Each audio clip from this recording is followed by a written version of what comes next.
Assalamualaikum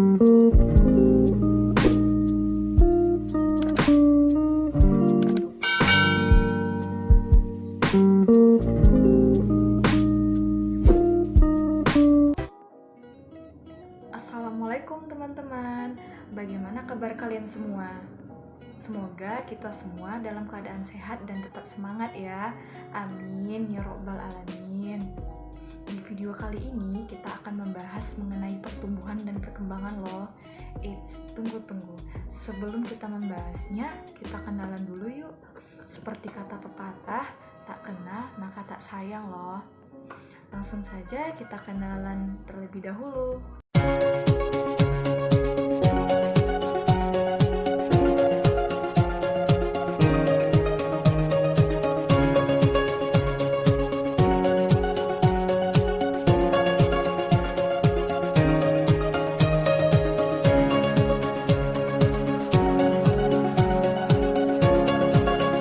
Oke, karena perkenalan sudah selesai, mari kita lanjut ke pembelajaran kita.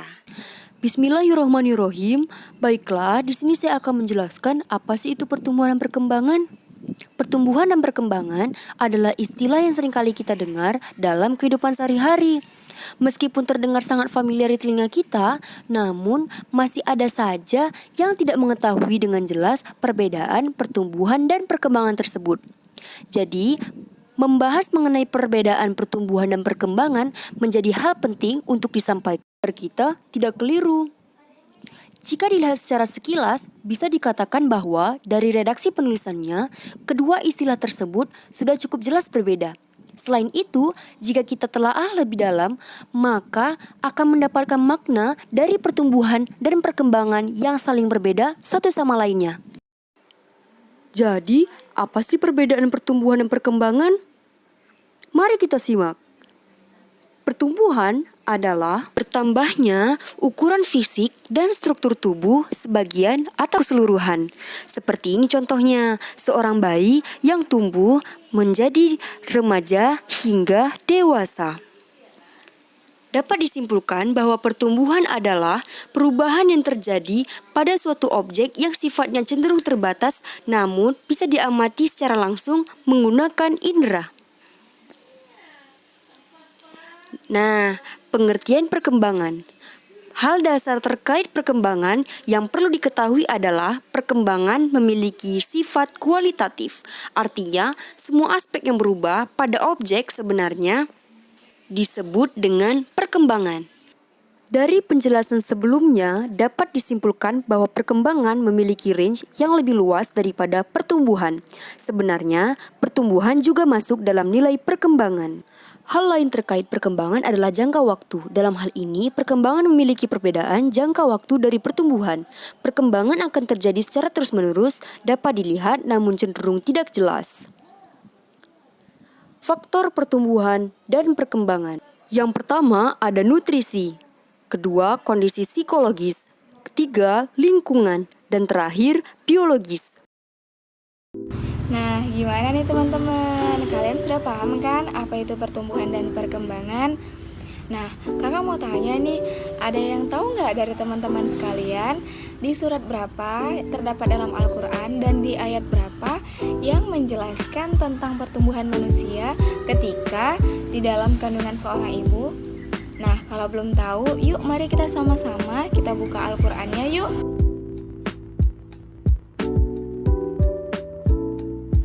Adapun ayat yang berkaitan tentang pertumbuhan manusia ternyata terdapat dalam Quran surat Al-Mu'minun ayat 12-14. Yuk, mari sama-sama kita baca.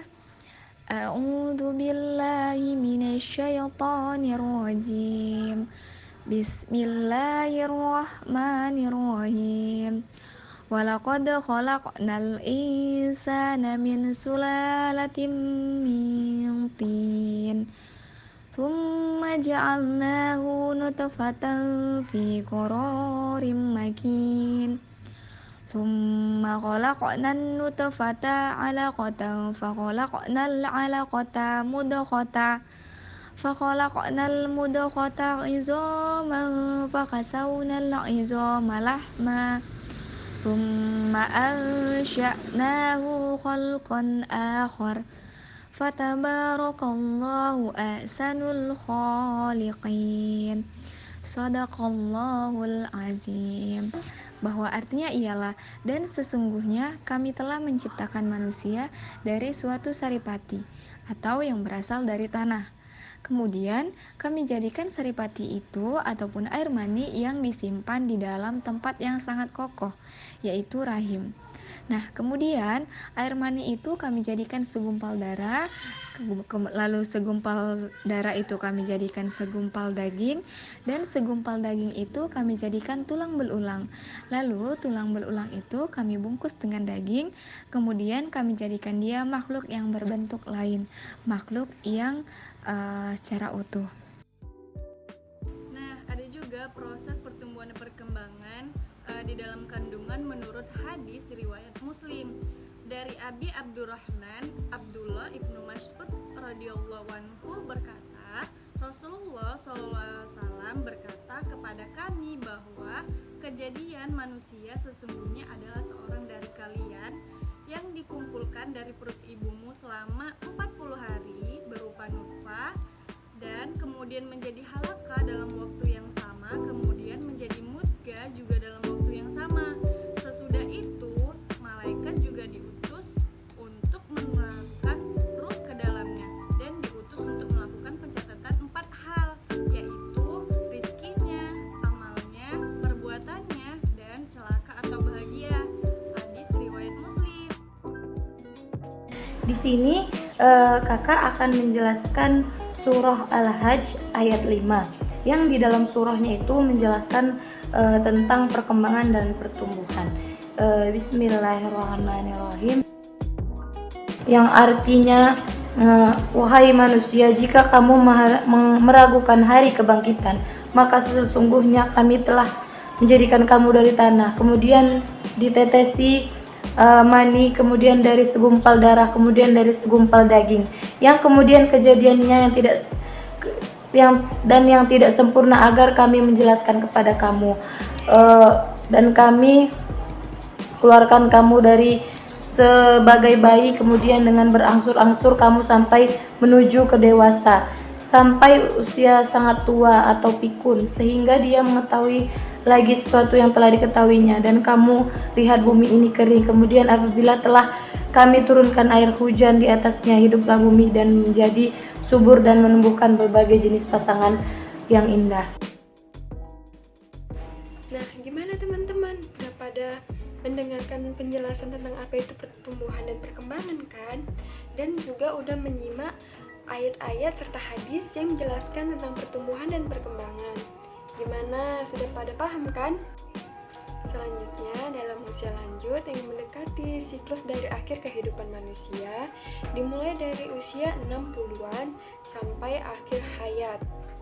Hal ini dijelaskan dalam hadis riwayat Muslim dan An-Nasa'i yang artinya telah menceritakan kepada kami Al-Husain bin Arafah berkata, telah menceritakan kepadaku Abdurrahman bin Muhammad Al-Muhairi dari Muhammad bin Amru dari Abi Salamah dari Abi Hurairah berkata, Rasulullah Shallallahu Alaihi Wasallam berkata, masa penuaan umur umatku adalah 60 tahun sampai dengan umur 70 tahun.